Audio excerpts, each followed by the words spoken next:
ससुराल में बहुओं का आना मना है। शिवम बेटा कब तक अकेले घर संभालता रहेगा? अरे तेरी उम्र हो रही है, तू शादी क्यों नहीं कर लेता? देख घर में बहू आ जाएगी तो खुद घर संभालेगी, फिर तुझे ये झाड़ू पोछा और रोटी टुकड़ा नहीं करना पड़ेगा। चाची, अगर मुझे शादी करनी होती तो मैं समय से कर लेता, अपनी उम्र ऐसे न गुजारता। आपको एक बात समझ आ जानी चाहिए कि मैं शादी नहीं करना चाहता। इस घर में बहुओं का आना सख्त मना है। क्या आपने बाहर लगा हुआ बोर्ड नहीं देखा? शिवम मोहन का बड़ा बेटा है। उसके 3 और भाई हैं। इस घर के बाहर एक बोर्ड लगा हुआ है जिस पर साफ साफ शब्दों में लिखा है, इस घर में बहुओं का आना मना है। सविता चाची शिवम को 2-4 बातें सुनाकर चली जाती हैं। रास्ते में उसे कांति दादी मिलती हैं। अरे सविता क्यों बड़बड़ा रही है? कहाँ से आ रही है? क्या बताऊं दादी, आजकल भलाई का जमाना ही नहीं रहा। किसी के भले की सोचो तो उन्हें बुरी लगती है। ऐसा क्या हो गया? किसी ने कुछ कह दिया क्या? देखो ना दादी, मोहन के 4 बेटे हैं, सब जवान हो रहे हैं, लेकिन मजाल है कोई शादी के बारे में सोचे। आज शिवम झाड़ू लगा रहा था, मैं उसके घर के सामने से निकली तो अंदर चली गई और बस इतना कह दिया, बेटा अगर तूने शादी कर ली होती तो बहू ये सब काम संभाल लेती। अब आप बताओ मैंने इसमें क्या गलत कहा? देख, तूने कुछ गलत नहीं कहा, तूने अपने पन से सही सलाह दी, लेकिन तुझे तो पता है मोहन और उसके बड़े बेटों को औरतों से कितनी चिढ़ है, और उनकी ये चिढ़ यूं ही नहीं बनी। मतलब आप कहना क्या चाहती हो? साफ साफ बताइए ना। तुझे असली बात नहीं पता। रविता, तुम मुझे ऐसे छोड़कर नहीं जा सकती। अरे तुम अकेली थोड़ी हो, हमारे 4 बच्चे हैं। मैं हूँ, मेरा इतना बड़ा बिजनेस है, सब तुम्हारे नाम कर दूंगा, लेकिन तुम मुझे छोड़कर मत जाओ। मैं आपको कितनी बार कहूँ, मेरा आपसे मन भर गया है। अब मुझ में आपकी कोई दिलचस्पी नहीं है। मुझे दिलीप जी से प्यार है। मुझे आपसे डिवोर्स चाहिए। ये रहे कागज, मैंने साइन कर दिए, आप ही कर दीजिए। मम्मी प्लीज मत जाओ, हमारा तो ख्याल करो, हम आपके बिना कैसे रहेंगे? मोहन और शिवम रविता के सामने खूब गिड़गिड़ाते हैं। बाकी तीनों बच्चे छोटे होते हैं और वो भी रोते रह जाते हैं, लेकिन रविता पर किसी बात का कोई असर नहीं होता। वो सबको छोड़कर अपने प्यार दिलीप के साथ चली जाती है। अब तू ही बता सविता, जिस बच्चे की माँ उसे रोता हुआ छोड़कर किसी और आदमी का हाथ पकड़कर चली गई हो, वो औरतों पर भरोसा कैसे करेगा? मुझे तो ये सब पता ही नहीं था दादी, मुझसे बहुत बड़ी गलती हो गई। उस बच्चे को तो गहरा सदमा लगा होगा। रविता दीदी ने तो बहुत बुरा किया, इतना बुरा तो हम सोच भी नहीं सकते। पूरी बात जानने के बाद सविता को बहुत अफसोस होता है। कांति दादी भी अपने घर चली जाती है और सविता भी अपने घर लौट आती है। इधर मोहन के 4 बेटे बिना औरतों के अपने घर में समय बिता रहे होते हैं। मोहन का बड़ा बिजनेस है जिसे वो अपने बेटों के साथ मिलकर संभालता है। धीरे धीरे सब लड़के बड़े हो जाते हैं। एक दिन अंकित नाराज होकर अपने पापा से कहता है, क्या यार पापा, आप रोज रोज ये जली फूली रोटी देते हैं। सब दोस्त कितना अच्छा खाना लाते हैं और मैं एक हूँ। आप घर पर एक मेड रख लो ना, वो अच्छा खाना बना देगी। अरे मेरे छोटे भाई, पापा मेड तो क्या मास्टर शेफ भी रख सकते हैं, लेकिन ये हम सबको अपने हाथों का खाना खिलाना चाहते हैं, इसलिए खुद बनाते हैं। वरना इतने बिजी बिजनेसमैन किचन में क्यों जाएगा? वो सब मुझे नहीं पता, लेकिन खाना ढंग का बनाया करो। वैसे ढंग के खाने से याद आया, शिवम भैया आप शादी क्यों नहीं कर लेते? घर में भाभी आ जाएंगे तो आपके काम आधे हो जाएंगे। तभी पीछे से हंसता हुआ राहुल भी आ जाता है। हाँ भैया, अंकित बिल्कुल सही कह रहा है। सोचो अगर भाभी आ गई तो घर का सारा काम संभाल लेंगी, ना आपको झाड़ू पोछा करना पड़ेगा और ना खाना बनाना। इतना सुनते ही शिवम की आंखें गुस्से से लाल हो जाती हैं और मोहन भी भड़क उठता है। अरे खबरदार, अगर इस घर में किसी ने औरत का नाम लिया तो, और तुम दोनों, मैं अपने सामने शादी की बात नहीं सुनना चाहता। और ये क्या भाभी भाभी लगा रखा है? ज्यादा अच्छा खाना खाना है तो खुद बनाओ। फोन है तुम्हारे पास, यूट्यूब पर हजारों रेसिपीज हैं, खुद ट्राई करो या बाहर से मंगा लो, लेकिन आज के बाद इस घर में शादी की बात नहीं होगी, समझे? पापा और बड़े भाई की डांट सुनकर दोनों छोटे भाई सहम जाते हैं। अंकित तो रो पड़ता है। तभी रोहित कहता है, अरे छोड़ो यार, जाने दो। अंकित तू बता आज क्या खाएगा? मैं अभी जोमेटो से ऑर्डर कर देता हूँ। भैया मुझे सैंडविच, पिज्जा और बर्गर चाहिए। अंकित की बात सुनकर तीनों भाई हंसने लगते हैं। ऐसे ही कभी हंसी तो कभी गम में उनके दिन गुजर रहे होते हैं। उसी समय राहुल को फोन बजता है। शिवानी यार, मैंने तुम्हें कितनी बार कहा है, जब मैं घर पर होता हूँ तो मुझे कॉल मत किया करो। भैया और पापा पास ही होते हैं, अगर किसी को पता लग गया तो मेरी खैर नहीं है। तुम अपने भैया और पापा से इतना डरते क्यों हो? अरे मैं कोई चुड़ैल थोड़ी हूँ, एक लड़की हूँ, कोई भूत प्रेत नहीं। हाँ आई नो, तुम लड़की हो और बहुत प्यारी हो। अच्छा रुक जाओ, मैं छत पर जाकर तुमसे बात करता हूँ। नहीं बिल्कुल नहीं, मुझे तुमसे मिलना है अभी। हमारे वाले कैफे पर पहुंचो। शिवानी राहुल की गर्लफ्रेंड है। राहुल उससे शादी तो करना चाहता है, लेकिन घर पर शादी की बात कैसे करे, उसे बहुत डर लगता है। ऐसे ही लड़ते झगड़ते उनका रिश्ता आगे बढ़ रहा होता है। थोड़ी देर में राहुल शिवानी के पास कैफे पहुंच जाता है। हाँ जी, क्या हुआ मेरी क्यूटी पाई को? हाँ आज इतना गुस्सा क्यों? तुम्हें पता है ना, मुझे मीठा खाने की क्रेविंग हो रही है और जब मुझे भूख लगती है तो बहुत गुस्सा आता है और तुम हो कि मेरी एक भी डिमांड पूरी नहीं करते, ना प्यार करते हो ना पैम्पर।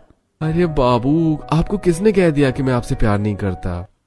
मुझे पता है, अभी थोड़ी देर में कहोगे भैया बुला रहे हैं, पापा बुला रहे हैं, ऑफिस का काम है। हमेशा घोड़े पर सवार होकर आते हो, कभी 1-2 घंटा रुक भी जाया करो। मेरा कितना मन करता है आपसे बातें करूं, आपके साथ समय बिताऊं, क्या आपका नहीं करता? करता है, बहुत करता है। मैं तो चाहता हूँ हमेशा के लिए तुम्हें अपना बना लूं, तुमसे शादी कर लूं, अपने घर ले आऊं। पता नहीं भगवान कब करेगा ऐसा।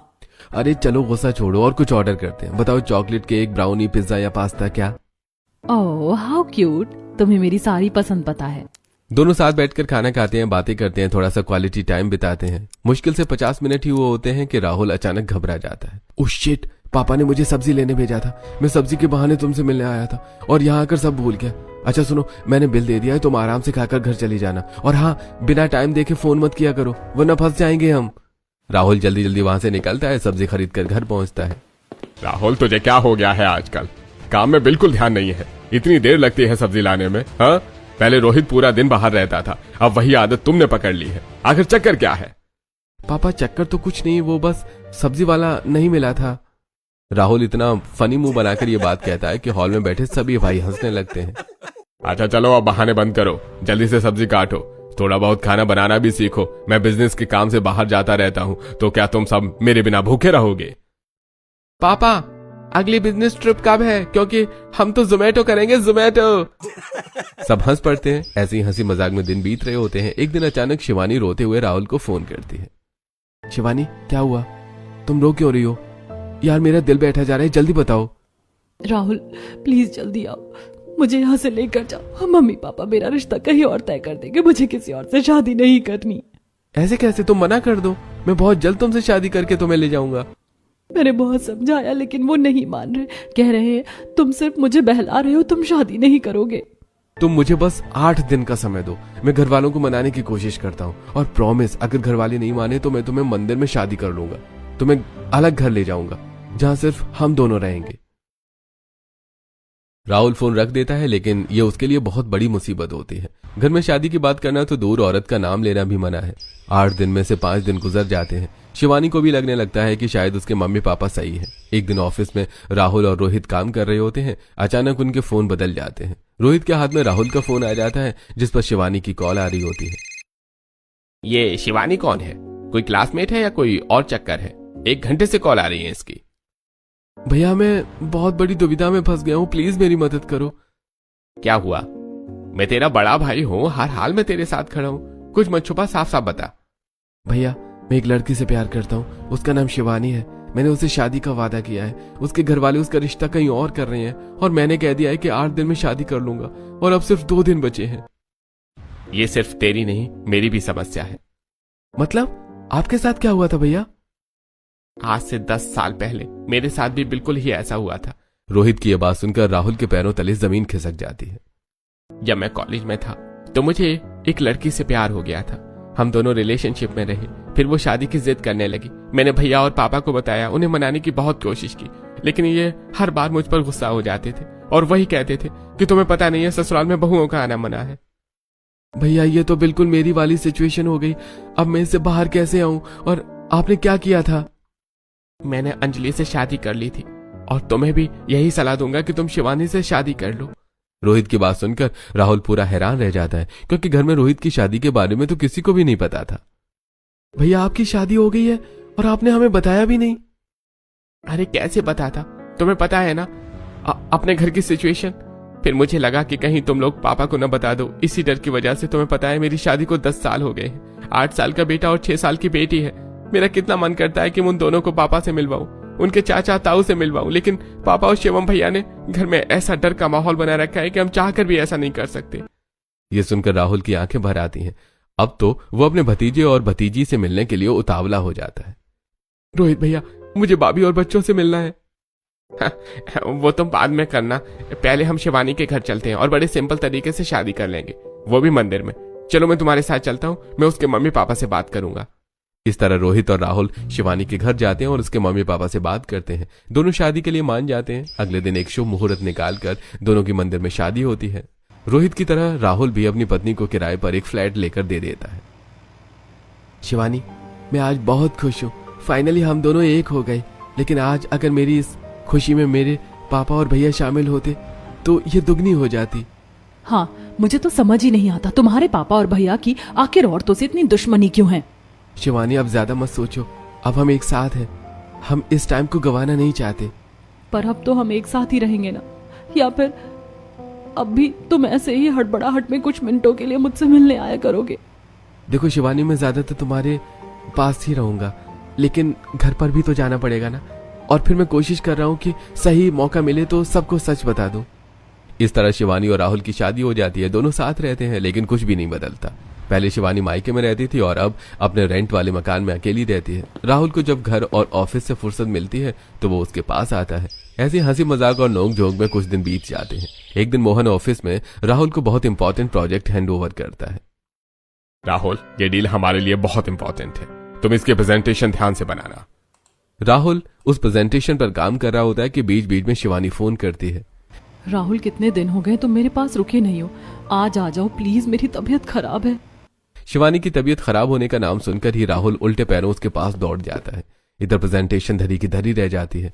वहां से आने के बाद राहुल को याद ही नहीं रहता कि वो किसी प्रेजेंटेशन पर काम कर रहा था, क्योंकि बेचारा रात भर जाकर शिवानी की केयर जो कर रहा था। 2-4 दिन ऐसे बीत जाते हैं। आज मोहन की उन क्लाइंट्स के साथ मीटिंग थी जिनकी प्रेजेंटेशन राहुल को बनानी थी। मोहन तैयार होकर हॉल में आता है जहां राहुल, अंकित और रोहित बैठे थे। शिवम किचन में काम कर रहा था। राहुल, लाओ मुझे वो प्रेजेंटेशन दे दो, आज मेरी मीटिंग है, शायद मैं आउट ऑफ सिटी हूँ।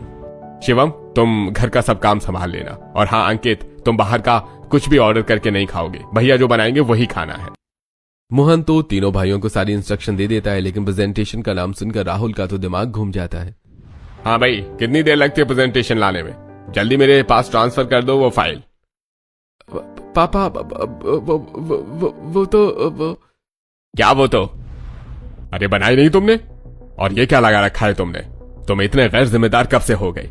तुम्हें जरा भी अकल है कि नहीं है? मैं क्लाइंट से मिलने जा रहा हूँ और प्रेजेंटेशन अभी तक रेडी नहीं हुई है। What nonsense! हाँ, मुझे जाने में करीब 3 घंटे लगेंगे, तुम्हारे पास 3 घंटे हैं, बैठकर उसे कंप्लीट करो। पता नहीं तुम्हारा दिमाग कहाँ रहता है आजकल। और आइंदा तुम 7 बजे के बाद घर से बाहर नहीं जाओगे, आई समझ में? मोहन गुस्से में मीटिंग के लिए निकल जाता है और इधर राहुल बेचारा नॉन स्टॉप 3 घंटे बैठकर प्रेजेंटेशन बनाता है। बीच में शिवानी की कॉल आती है, लेकिन मजबूरी में वो उठा नहीं पाता, और जब कॉल उठाता है तो शिवानी उसका नंबर ब्लॉक कर देती है। बेचारा राहुल इधर उधर चक्कर लगा रहा था। उसे ऐसे परेशान होता देखकर रोहित पूछता है, क्यों भाई, क्या हो गया? आज तेरी बीवी तुझसे नाराज है क्या? भैया बस मत पूछो मत, सुबह पापा की डांट पड़ी है और अब शिवानी ने मेरा नंबर ब्लॉक कर दिया है। वैसे उसकी गलती नहीं है, उसकी तबीयत खराब थी, रात में उसके पास रुक गया था, उसकी सजा मुझे सुबह मिली है, और अब मैंने प्रेजेंटेशन बना दी, उसकी सजा शिवानी दे रही है। अब ये बताओ इन सब में मेरी क्या गलती है?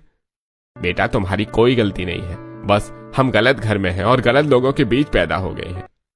भैया वो सब तो ठीक है, लेकिन आप प्लीज मुझे बताओ मैं कैसे मनाऊं शिवानी को? पापा ने तो मुझे साफ साफ कह दिया है कि रात के 7 बजे के बाद वो घर से बाहर नहीं निकलना है। वो सब तुम छोड़ो, तुम जाकर पहले शिवानी को मना लो, उसके बाद हम इस भाग दौड़ का कोई दूसरा परमानेंट सोल्यूशन सोचते हैं। राहुल भागकर शिवानी के पास जाता है, लेकिन शिवानी दरवाजा नहीं खोलती। शिवानी यार प्लीज दरवाजा खोल दो, मैं पापा से बचकर तुम्हारे पास आया हूँ। तुम्हें बस पापा का ख्याल है, मेरा नहीं। इतना बुखार था मुझे रात में, और सुबह से तुम्हें अब फुर्सत मिली है। मैं नहीं खोलूंगी दरवाजा, बाहर खड़े रहो तुम। आसपास के गुजर रहे लोग भी राहुल को देखकर हंसते हैं। जब शिवानी लोगों की बातें सुनती है तो उसे भी हंसी आ जाती है।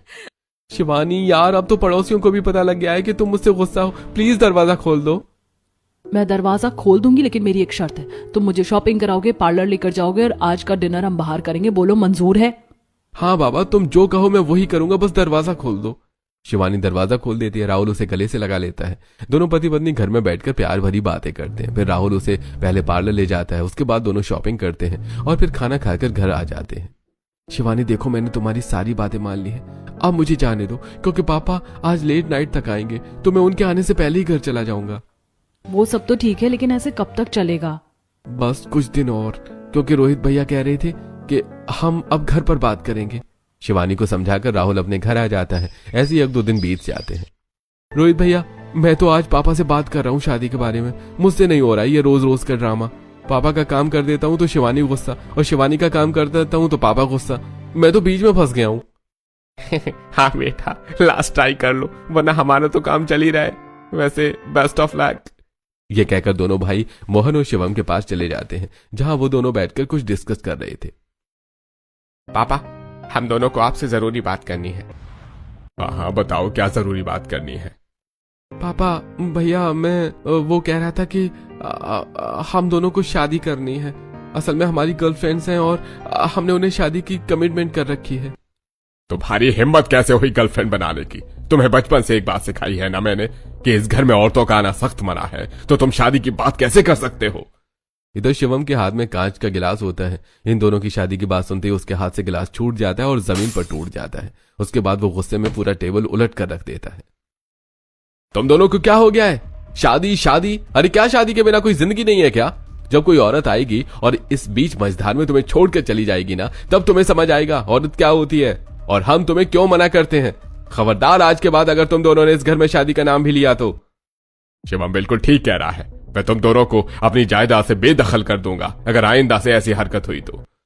बेचारी राहुल और रोहित रोते हुए वापस आते हैं। आज दोनों को बहुत बुरी डांट पड़ रही थी। थोड़ी देर दुखी होने के बाद दोनों एक दूसरे की तरफ देखते हैं और अचानक हंसने लग जाते हैं। हाँ, क्या मजा। तुझे बहुत लगी थी ना, लास्ट ट्राई हो गई लास्ट ट्राई। अरे भैया, आप भी ना बहुत मजाक करते हो। अरे भाई, मैं 10 साल से एडजस्ट कर रहा हूं, तेरी शादी को तो फिर भी 6 ही महीने हुए हैं। भैया, सच में एडजस्ट नहीं हो रहा था। हाँ, अब हो जाएगा एडजस्ट। हम दोनों से डांट पड़ गई है ना, अब प्रसाद मिल गया है तुम्हें, अब आसानी से हो जाएगा एडजस्ट। ये कहकर दोनों हंसने लग जाते हैं। अब इन दोनों ने अपने दिमाग से ये ख्याल निकाल दिया है कि भैया और पापा इनकी शादी के लिए मानेंगे। इन्होंने सिचुएशन को एक्सेप्ट कर लिया है। ऐसे कुछ साल बीत जाते हैं। इधर अंकित का कॉलेज शुरू होता है और उसे एक लड़की पसंद आ जाती है। अंकित दिन रात उस लड़की से बात करता है। कॉलेज भी अब उसी के लिए जाता है। एक दिन रोहित अपने फार्म हाउस जाता है, जहाँ उसकी वाइफ अंजलि और बच्चे रहते हैं। अंजलि, तुम और बच्चे कहीं जा रहे हो क्या? और ये क्या, तुमने सामान पैक कर रखा है? हाँ, हम जा रहे हैं इस घर को और तुम्हें छोड़कर हमेशा के लिए। अरे यार, ऐसा मत बोलो, मेरे भाई और पापा का डर। सच मत कर। क्या मतलब? क्या कहा तुमने अभी? जरा बताना, इसका मतलब क्या है? नहीं, कुछ नहीं। आखिर क्या हुआ? तुम जा क्यों रही हो? मुझे बताओ, गुस्सा है तो मुझ पर उतारो यार। क्या तुम्हें नहीं पता? तुम्हारे 2 बच्चे, इन्हें लेकर तुम्हारी कोई जिम्मेदारी नहीं बनती क्या? बच्चों की पेरेंट्स मीटिंग होती है, हर बार मैं जाती हूँ। तुम इनके बाप नहीं हो क्या? क्या सारी जिम्मेदारी मेरी है? तुम्हें पता आज टीचर्स ने गोलू को कितना डांटा। बोल रहे थे कि तुम्हारे पापा एक भी दिन देखने नहीं आते कि तुम लोग पढ़ रहे हो या नहीं। अंजलि, तुम सब जानती हो, तुम्हें सब पता है, मैं मजबूर हूँ। भाड़ में गई ऐसी मजबूरी जो एक पिता को अपना फर्ज निभाने से पीछे हटाए। मैं ऐसी मजबूरी को नहीं मानती। रोहित बड़ी मुश्किल से अंजलि को मनाता है। उसके बाद अपने बच्चों को शॉपिंग कराने ले जाता है। सब लोग बाहर डिनर करते हैं और अगले दिन पेरेंट्स मीटिंग में अंजलि के साथ स्कूल भी जाता है, जहां रोहित को भी प्रिंसिपल से 4 बातें सुननी पड़ती हैं। ऐसे दिन गुजर रहे होते हैं। इधर अंकित कॉलेज में अपनी गर्लफ्रेंड के साथ होता है। अंकित यार, 1 साल से ज्यादा हो गया हमें रिलेशनशिप में आए हुए। तुमने अभी तक मुझे अपने घर वालों से नहीं मिलाया। कहीं तुम्हारा शादी करने का इरादा तो नहीं बदल गया? कहीं तुम मेरे साथ टाइम पास तो नहीं कर रहे? अरे बाबू, कैसी बात कर रही हो तुम? भला इतनी प्यारी लड़की के साथ मैं इतना बड़ा धोखा कैसे कर सकता हूँ? मैं सोच रहा हूँ 1 महीने में हमारा कॉलेज कंप्लीट हो जाएगा, उसके बाद प्लेसमेंट भी होगी, यानी जॉब लग जाएगी। लेकिन तुम्हें जॉब की क्या जरूरत है? तुम्हारे पापा का इतना बड़ा बिजनेस है, तुम्हारे भाई भी उसी बिजनेस में काम करते हैं, तुम भी कर लेना। हाँ, वो बात अलग है, लेकिन कॉलेज पूरा होने से पहले मैं पापा से शादी की बात कैसे कर सकता हूँ? ठीक है, लेकिन 1 महीने के बाद तुम मुझे घर वालों से मिलवाओगे और हमारी शादी की बात करोगे, वरना मेरे पापा किसी और लड़के से मेरी शादी कर देंगे। फिर मत कहना कि मैंने बताया नहीं था। ऐसे कैसे कोई तुम्हें ले जाएगा? तुम बस मेरी हो, मेरी और मेरी दुल्हन बनोगी। Just wait and watch. Ankit को नहीं पता था कि वो भी उसी रास्ते पर चल पड़ा है जहां से कभी उसके दोनों बड़े भाई गुजरे थे और जहां मंजिल आज तक किसी को नहीं मिली। इधर अंकित रितु से बात करके घर आ जाता है। घर पर आज मोहन ने अलग तरह का खाना बनाया है। शिवम भी बहुत खुश नजर आ रहा है। शिवम भैया, क्या मिल गया? आज तो बड़े खुश नजर आ रहे हो। पूरा टमाटर के जैसे लाल लग रहे हो। अरे तुम्हें पता है ना, जो फॉरेनर क्लाइंट्स के साथ डील चल रही थी ना, वो क्रैक हो गई है। इस डील में हमें बहुत फायदा होने वाला है। अच्छा, फिर भी हमें आज पापा के हाथों का खाना ही खाना पड़ेगा। अरे पापा, कितने कंजूस हो गए हो आप। आज तो हमें बाहर लेकर चलो, बाहर खाना खाते हैं। नहीं, बिल्कुल नहीं। कल तो तुम्हारा पेट खराब हो रहा था, आज तुम्हें बाहर का खाना चाहिए। चुपचाप घर का बना हुआ खाना खाओ। हाँ बाबा, इसके लिए तो आपने स्पेशल मूंग की दाल की खिचड़ी बनाई है ना। शिवम की बात सुनकर सब समझ जाते हैं और हल्का सा हंस देते हैं। ऐसे कुछ महीना बीत जाता है। आज आखिरकार रितु अंकित को फोन करके घर वालों से मिलने की जिद करती है और शादी की बात करने के लिए भी कहती है। हाँ बेबी, मैं बात पापा से करने जा रहा था, तुम्हारा फोन आ गया। रुको, मैं उनसे बात करके मैं फोन करता हूँ। अंकित हॉल में बैठे शिवम और मोहन के पास जाता है और उनसे अपनी शादी की बात कहता है। पापा, अब तो मैं बड़ा हो गया हूँ, बचपन की बात और थी, लेकिन आप मेरी शादी क्यों नहीं करने दे रहे? मेरी उम्र हो गई है, मेरा कॉलेज भी कंप्लीट हो गया है और मैं ऑफिस में भी काम करने लगा हूँ, लेकिन मैं चाहता हूँ कि मेरी शादी से पहले आप भैया की शादी कर दो, उसके बाद ही मैं शादी करूंगा। अंकित की बात सुनते ही शिवम का चेहरा सख्त हो जाता है। मोहन को भी बहुत गुस्सा आता है। अंकित, चाहे तुम बड़े हो जाओ या बूढ़े, लेकिन इस घर में किसी की शादी नहीं होगी। यहाँ बहू का आना सख्त मना है। पर क्यों पापा, आखिर ऐसा क्यों आप दोनों बहुओं से इतनी नफरत करते हो? तो जो बात है वो आप मुझे बताइए, मुझे आज सारा सच जानना है। मोहन और शिवम बिना कुछ बताए वहां से चले जाते हैं। अंकित बेचारा मुंह लटकाए बैठ जाता है और मन ही मन सोचता है कि अब वो रितु को क्या जवाब देगा। तभी थोड़ी देर में शिवम के दोस्त यानी मोहित की एंट्री होती है। अरे क्या हुआ अंकित, क्यों मुंह लटकाए बैठे हो? और शिवम कहाँ है? भैया, आप तो शिवम भैया के बचपन के दोस्त हो, आप उनके बारे में सब जानते होगे। हाँ, मुझे शिवम के बारे में सब पता है, लेकिन तुम आज अचानक ऐसा क्यों पूछ रहे हो? क्या बात है? आप बताइए कि पापा और भैया को शादी से इतनी नफरत क्यों है? ये खुद शादी क्यों नहीं करते और हमारी भी नहीं होने देते?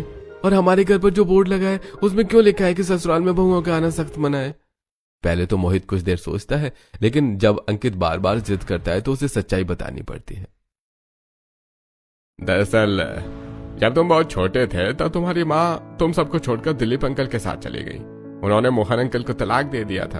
उस वक्त शिवम थोड़ा बड़ा था, वो बहुत रोया था, लेकिन आंटी नहीं रुकी। तभी से शिवम के दिमाग में ये बातें बैठ गई। लेकिन भैया, सब लड़कियां मम्मी जैसी निकलेंगी इसकी कोई गारंटी थोड़ी है। सब लोग एक जैसे नहीं होते। बिल्कुल, मैंने भी शिवम को यही समझाया था। तुम्हें पता है, शिवम की एक गर्लफ्रेंड भी थी, लेकिन आंटी के जाने के बाद उसने बिना वजह उसे भी छोड़ दिया और वो बेचारी आज तक शादी नहीं की। हाँ, वो अब तक शिवम का इंतजार कर रही है। भैया, ये तो सच में बहुत बड़ा दुख भरी कहानी है, लेकिन प्लीज बताइए मैं इन सबको कैसे ठीक कर सकता हूँ, क्योंकि मैंने भी एक लड़के से कमिटमेंट की है, लेकिन जब तक भैया शादी नहीं करेंगे मैं भी शादी नहीं करूंगा। मोहित अंकित को समझाता है। तुम्हें भैया और अंकल को कहीं बाहर ले जाना चाहिए, जहाँ ये खुद देख सकें और समझ सकें कि घर में औरत का होना कितना जरूरी है। जब तक ये महसूस नहीं करेंगे तब तक नहीं बदलेंगे। ठीक है भैया, मैं समझ गया मुझे क्या करना है। थैंक यू, आज आपने मेरे मन का बोझ हल्का कर दिया। भैया, क्या आप मुझे शिवम भैया की गर्लफ्रेंड के घर ले जा सकते हो? अरे क्यों नहीं, चलो मैं तुम्हारे साथ ही चलता हूँ। मैं भी चाहता हूँ कि शिवम और पायल की जिंदगी सुधर जाए। अंकित अब एक नए इरादे के साथ खड़ा होता है। शायद आज से इस घर की सोच बदलने की शुरुआत होने वाली थी। अंकित और मोहित पायल के घर जाते हैं। पायल, अंकित बहुत परेशान है, इसे तुम्हारे और शिवम के बारे में सब सच जानना है। आखिर ऐसा क्या हुआ था कि भैया ने अचानक आपको छोड़ दिया और आपसे ब्रेकअप कर लिया? और अगर मैं भैया को आपसे शादी के लिए मनाना चाहूँ तो मुझे क्या करना चाहिए? प्लीज मुझे कुछ हिंट्स दे दो। पायल गहरी सांस लेकर अंकित की तरफ देखती है। तुम शिवम और पापा के सामने कुछ ऐसे हादसे लेकर आओ जिन्हें देखकर वो खुद समझे कि शादी करना भी जरूरी है। कुछ ऐसे इंसिडेंट जिन्हें देखकर वो खुद समझे कि शादी करना भी जरूरी है। कुछ ऐसे इंसिडेंट जो उनके सामने लोग प्यार करते हुए नजर आए, उन्हें लगे कि जिंदगी में औरत का होना कितना जरूरी है। अंकित पायल के घर से आ जाता है और ये बात वो राहुल और रोहित के साथ भी शेयर करता है। बच्चे, हमें तो पता ही था कि जब तेरी शादी करने का टाइम आएगा तो तेरे साथ भी वही चीजें होंगी जो हमारे साथ हुई हैं। अरे जो तू ट्राई कर रहा है ना, वो हम कब का छोड़ चुके हैं। रोहित राहुल की तरफ देखता है। लगता है अब समय आ गया है किसी सच बताने का। आखिरकार ये भी वही लाइन में चल रहा है जिससे हम दोनों भाई गुजर चुके हैं। भैया, कौन से सच की बात कर रहे हो आप? आखिर आपने मुझसे क्या छुपाया है? रोहित और राहुल अंकित को अपनी शादी के बारे में बता देते हैं कि कैसे उनकी भी गर्लफ्रेंड थी और उन्होंने भैया और मोहन को मनाने की बहुत कोशिश की, लेकिन दोनों नहीं माने। हार थक कर उन्होंने चोरी छुपे शादी कर ली और आज उनकी पत्नियां उनसे अलग रहती हैं। ये उनसे शादीशुदा होकर भी चुपके चुपके मिलते हैं। भैया, ये तो बहुत नाइंसाफी हो रही है हमारे साथ, लेकिन हम ट्राई तो कर सकते हैं ना? अंकित की बात सुनकर राहुल हंसने लगता है। भाई, मैंने भी लास्ट ट्राई किया था, लेकिन नतीजा बहुत बुरा हुआ था। भगवान करे तेरा ट्राई अच्छा हो। अंकित 1-2 दिन चुप रहता है, फिर मोहन से बात करता है। पापा, थिएटर में बहुत अच्छी मूवी लगी है। आज आपकी कोई बिजनेस मीटिंग भी नहीं है, तो क्यों ना आज हम चारों भाई और आप मिलकर मूवी देखने चलें। अंकित किसी तरह मोहन और शिवम को मना लेता है। चारों भाई अपने पापा के साथ मूवी देखने जाते हैं। मूवी एक घर परिवार पर बेस्ड होती है, जिसमें ये दिखाया जाता है कि घर में औरत का होना कितना जरूरी है। मूवी देखकर शिवम और मोहन का दिल थोड़ा पिघलता है, लेकिन वे फिर से अपने सख्त रोल में आ जाते हैं। ऐसे कुछ दिन बीत रहे होते हैं। अंकित भी अपने और ऋतु के रिलेशनशिप के बारे में बताने के लिए सही समय का इंतजार कर रहा है। कुछ दिन बाद अंकित जिद करता है कि अब नए रेस्टोरेंट में डिनर करने चले। शिवम बेटा, रहने दे, मुझे कुछ मत बना। तुझे पता है ना ये बचपन से कितना जिद्दी है।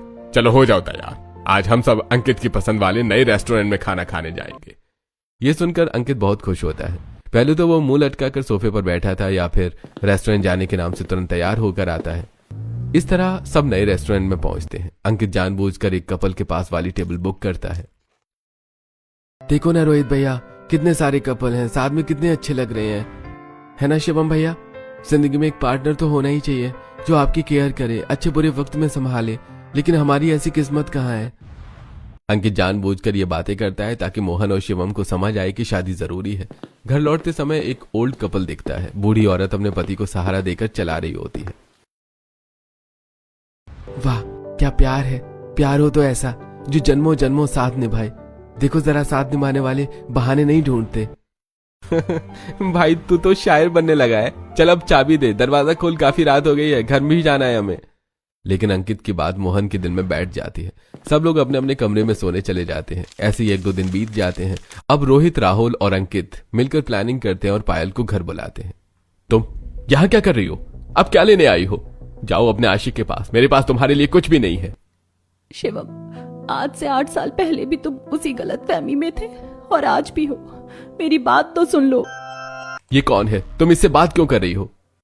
माँ के घर छोड़ जाने से शिवम सदमे में था। वो पायल से बात करना चाहता था, लेकिन जब उसने पायल को एक लड़के से बात करते देखा तो बिना सोचे इल्जाम लगा दिया। सारी औरतें झूठी होती हैं, आज से हमारा रिश्ता खत्म। मुझे तुम्हारे संग कोई रिलेशनशिप में नहीं रहना। वो मेरा मुंह बोला भाई था, उसका एक्सीडेंट हुआ था, वो हॉस्पिटल में था और मैंने आज तक शादी नहीं की। मैं आज भी तुम्हारा इंतजार कर रही हूँ। ये सुनकर शिवम का दिल पिघल जाता है। वो पायल को गले से लगा लेता है और उससे माफी मांगता है। मुझे अपनी गलती का एहसास हो गया है। मैंने अपने बच्चों की खुशियों के बारे में कभी नहीं सोचा। अंकित, बोल दो ऋतु को मैं तुम्हारी शादी के लिए तैयार हूँ। और पायल बेटा, तुम्हारी और शिवम की शादी भी मैं ही कराऊंगा। इस तरह पहले शिवम और पायल एंड अंकित और ऋतु की शादी होती है। परिवार में सब लोग बहुत खुश होते हैं। आखिरकार इस घर में अब बहुएं जो आई हैं। तभी मोहन खुश होकर कहता है, भाई शिवम और अंकित की शादी तो हो गई, अब रोहित और राहुल के लिए भी लड़की ढूंढनी होगी। पापा, इन्होंने तो पहले ही शादी कर रखी है, वो भी आपसे छुपकर। ये सुनकर मोहन हैरान रह जाता है, लेकिन अंकित उसे सब बताता है। क्यों रे, तुम दोनों तो बड़े छुपे रुस्तम निकले। हाँ, मतलब तुमने तो मान ही लिया था कि पापा और भाई तो हमारा कुछ नहीं होने देंगे, इसलिए तुमने छुपकर शादी कर ली। और तू नालायक रोहित, 2 बच्चे हैं, तूने हमें यह भी नहीं बताया। पापा कैसे बताता? मैंने और राहुल ने कितनी बार कोशिश की कि हम आपको मना लें, लेकिन आप लोगों ने तो जिद पकड़ ली थी। आज भी अगर पायल भैया को सब न बताती तो क्या आप लोग मानते? चलो, जो हुआ सो हुआ। अब अपनी अपनी पत्नी और बच्चों को घर पर बुलाओ, अब हम सब साथ में रहेंगे। मोहन, राहुल और रोहित दोनों को अपनी पत्नियों को घर लाने के लिए कहता है। इस तरह मोहन के चारों बेटे अपनी पत्नियों के साथ एक घर में हंसी खुशी रहने लगते हैं। और अब उस घर में बाहर लगा बोर्ड भी हट चुका था, जिस पर लिखा था, ससुराल में बहू का आना मना है।